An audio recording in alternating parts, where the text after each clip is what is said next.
Y a mí me sacaron de allí y me mandaron directamente para la zona de San Antonio del Sur, muy cercana a Tortuguilla, a lo que en un momento dado fue la lechería de Octaviano Navarrete, que en aquel momento ya estaba funcionando la granja estatal René Amil, que debería ser el nombre de algún mártir de ellos, pero estaba situada, ubicada en lo que era la propiedad de Octaviano Navarrete. Y allí fui a dar con mis huesos. Allí yo veía que llegaban los sidecar, motocicletas de ese tipo, alemana de esa, sí, sidecar. Después me dijeron que eran miembros del Ministerio del Interior, del subsector rural. Es decir, eran los que se manejaban por toda la región en su sidecar buscando información sobre la contrarrevolución, sobre esto, sobre aquello. Y veían y venían a René Amil porque el contador, que me tocó a mí, un blanquito largo, flaco, que tenía mal olor en las axilas y en los pies, porque no se bañaba, pero había estado en Girón y había estado en 20 lugares, era del Ministerio del Interior. Cuando yo bajaba pasaba siempre por el PAN, la carretera que tenía un costado, esa vista preciosa del pan de azúcar, cuando llegábamos allí al pueblito de San Antonio del Sur, un amigo mío de mi infancia, de mi barrio, que por cierto estaba con el régimen y tenía un cargo bueno allí, me dijo: Manolito, como todos me dicen cariñosamente los que me conocen, no duermas aquí, no te quedes aquí en San Antonio del Sur porque eres carne de cañón. Te mandaron aquí para... Y yo, joven, me acobardaba. Entonces mis padres consiguieron con un amigo llamado Rodolfo González que yo pudiera bajar todos los días, que no estaba muy distante, San Antonio del Sur de Tortuguilla, y venía a dormir en la casa de Rodolfo González, que estaba en ese momento, no había nadie. Entonces yo por la noche sentía: no, él está aquí, él lleva varios días aquí, él duerme aquí. Eran los fronterizos, pues acuérdense que Tortuguilla, de la base naval y de la zona militar cubana, está muy cerca. Y yo lo oía esto, vaya, para mí fue aquello, era un terror, no me sentía, vaya, lo mío era, yo llegaba allí después de la Reina Mía a trabajar la contabilidad y no sabía dónde estaba parado. Después vinieron mis padres para estar más cerca de mí, otra de las cosas, la comida allí en el comedor, era un desastre aquello, unos buffets, que no había quien se metiera aquello. Y mis padres fueron hasta Tortuguilla, un amigo le prestó un rancho, y yo iba a dormir allí, y mi mamá me cocinaba los famosos pargos fritos con arroz y con plátano maduro que hacía mi mamá. Afortunadamente,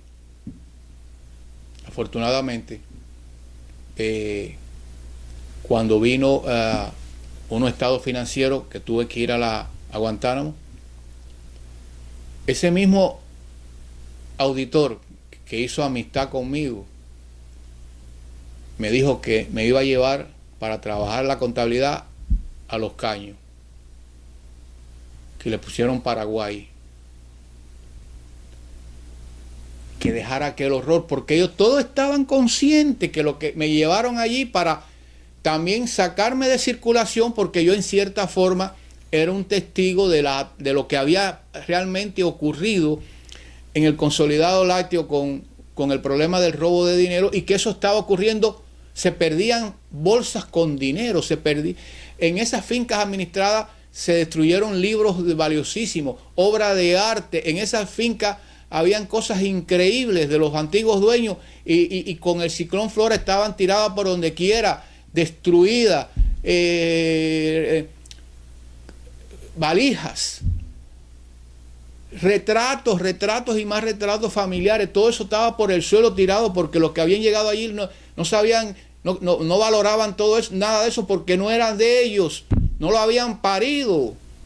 Esa es la realidad de octubre, del mes de octubre de 1963, cuando los cubanos fueron despojados de sus propiedades rurales. Finalmente logré irme para Paraguay y empecé a trabajar allí. Y qué casualidad que allí trabajaba la que hoy es madre de mis hijos, mi esposa Sara. Coincidimos allí y aquel horror, aquella pesadilla de la René Amil ya era historia. Pero hago todo esto con relación a la serie que hemos hecho de Tortuguilla, el acantilado mágico. Como a mí me tocó mi parte alícuota también de formar parte de esa historia, de las cosas que ocurrieron alrededor de esa región en tiempos anteriores en la República y ya en tiempos de la Revolución. Ese es mi testimonio para redondear este trabajo que hemos hecho con relación a Tortuguilla, con relación a la región, San Antonio del Sur. Y yo quise dar mi testimonio de las cosas que me ocurrieron allí, que si tenía un recuerdo bonito de Tortuguilla antes, en la segunda etapa, ya con lo que me tocó vivir en la René Amil, no quiero acordarme, porque realmente viví una situación bien difícil. Y me di cuenta que llegué a un pueblo, San Antonio del Sur, en aquel momento, no sé cómo es ahora, nuevas generaciones.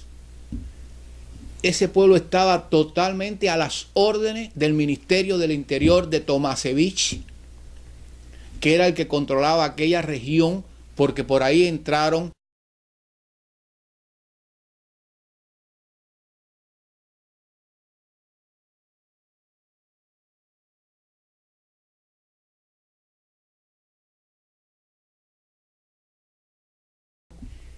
el Cagüeiro, Tico Herrera, Vicente Méndez, que con Vicente Méndez iba mi primo, que era su guardaespaldas, Pipián, Amancio Mosquera, Bienvenido Fuentes. Por ahí entraron una serie de cubanos que desembarcaron en Cuba para enfrentar al régimen que estaba en el poder. Todos fueron dados de baja. Una gran mayoría murió en combate. Porque lo que quiero decir, ese pueblo se prestó en aquel momento, cuando tenían el informe de que había algún infiltrado por alguna de esas costas de allí, creaban cercos y de noche con antorcha los compoblanos de San Antonio del Sur avanzaban por la noche con las antorchas buscando a los infiltrados. Y esos cercos eran increíblemente efectivos. Eso lo crearon incluso los alemanes. Los cercos esos para ir cerrándole el paso a los adversarios, a los enemigos. Si en la Cuba republicana, el gobierno de Batista, los militares del momento hubieran hecho ese tipo de cerco, Fidel Castro y sus hombres no hubieran sobrevivido en la Sierra Maestra, porque es imposible que esa forma de avanzar, alguien pueda escaparse. Vuelvo y repito, esta es mi experiencia personal de esto que hemos hecho con relación a las cosas que han ocurrido en ese lugar histórico, que yo invito a las nuevas generaciones de guantanameros que entren sin ningún tipo de problema y busquen la historia real, no la oficial, no la formal de un lado o de otro, no, la real, la moneda de un lado y de otro. Y cuando logren la historia real, serán más sabios y más justos de los hechos ocurridos bajo un experimento que lleva ya medio siglo, que se llama la Revolución Cubana. Como postdata, algo más que se me quedó en el tintero. Busquen en Google, busquen en esos lugares donde se guardan los documentos, la segunda ley de reforma agraria del 3 de octubre de 1963, firmada por Osvaldo Dorticós Torrado. Y empápense en el estilo, en el tono revolucionario que se hablaba en aquellos tiempos para echar a un lado a un tipo de cubano. En el Manifiesto Comunista de 1848 de Marx y Engels, ellos convienen algo.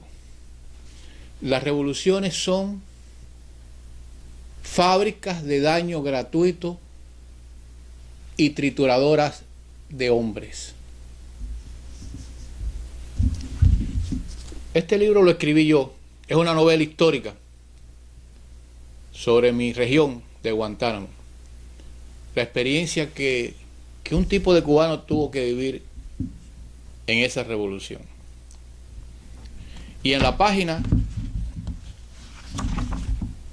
354, a partir de la página 354, esto que le acabo de narrar aquí rápidamente, con prisa, con pocas pausas, está la narración de lo que realmente le ocurrió a un cubano y a su familia.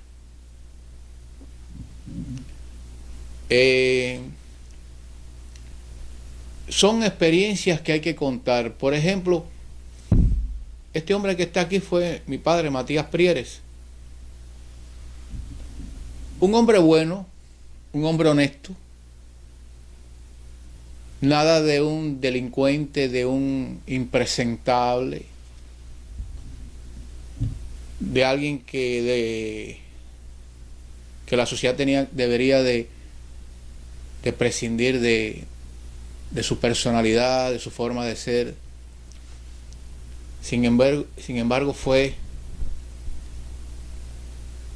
esquilmado por un experimento. A las nuevas generaciones de cubanos y de guantanameros, vuelvo y repito, la historia, la moneda tiene dos caras. Si quieren llegar a ser justos, si quieren llegar a lo que alguien llamó la filosofía del mérito, que es producto de la búsqueda de la verdad y de la justicia, busquen en el pasado, en la Cuba republicana, y echen a un lado toda esa parnaferaria de documentos, de escritos, de jacobinismo que pare una revolución para lograr sus propósitos. Y que los logra porque mueve una serie de elementos dentro del ser humano, como la envidia, la desigualdad, la pobreza, los resentimientos. Estas revoluciones sacan del interior del ser humano lo peor muchas veces. Busquen la verdad, busquen la historia real, y cuando la encuentren se darán cuenta que son más justos y más preparados para vivir en una sociedad civilizada. Mi parte ya yo la he cumplido. Estoy narrando, estoy describiendo mi experiencia personal. Y no olviden nunca que esa revolución se ensañó en sus propias gentes. Candil de la calle, oscuridad de la casa. Una revolución que desvió los grandes recursos de cualquier país, de cualquier sociedad, de lo que se correspondía, de lo que se merecía a un pueblo, y la desvió hacia otros intereses supranacionales, como eso de hacer la revolución. Millones y millones de dólares Cuba revolucionaria y comunista destinó no a los cubanos, sino al internacionalismo proletario. Y al final de la jornada,